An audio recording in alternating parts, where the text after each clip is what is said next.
சிந்து பைரவி சீரியல்ல அடுத்து வர எபிசோட்ல என்ன மாதிரியான ட்விஸ்ட் எல்லாம் இருக்க போகுதுங்கிறத இந்த வீடியோவில் பார்க்கலாம். காயத்ரிக்கு மாப்பிள்ளை வீட்டுக்காரங்க வராங்க. காயத்ரியை பார்த்துட்டு பொண்ணு ரொம்பவே நல்லா இருக்கு, எங்களுக்கு பிடிச்சிருக்கு, அதே மாதிரி காயத்ரிக்கு மாப்பிள்ளை பிடிச்சிருக்கான்னு சொல்லிட்டு கேட்குறாங்க.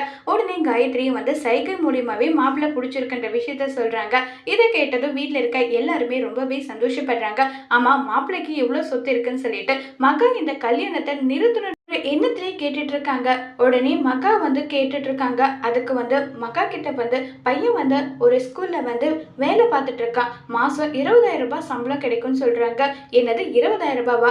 இப்ப இருக்க காலகட்டத்துல 20,000 ரூபாய் சம்பளம் எல்லாம் எந்த மூளைக்கு வரும்? அதை யோசிச்சு பாத்தீங்களான்னு சொல்லிட்டு எல்லாம் கேட்டுட்டு இருக்காங்க. இப்ப மாப்பிள்ளை வசதியே இல்லைன்னா என்ன, நாங்க தான் வசதியா இருக்கோம்ல, காயத்ரிக்கு என்ன செய்யணுமோ அதை நாங்க செஞ்சு சொந்தமா வீடெல்லாம் கூட நாங்க கட்டி கொடுப்போம்னு சொல்றாங்க. இங்க பாருங்கம்மா, நீங்க பொண்ணை கட்டின புடவையோடு அனுப்புனா கூட பொண்ணை நாங்கள் நல்லபடியாக பார்த்தப்போ எங்களுக்கு எந்த சீர் சனத்து எல்லாம் வேண்டாம்னு சொல்லிட்டு இருக்காங்க.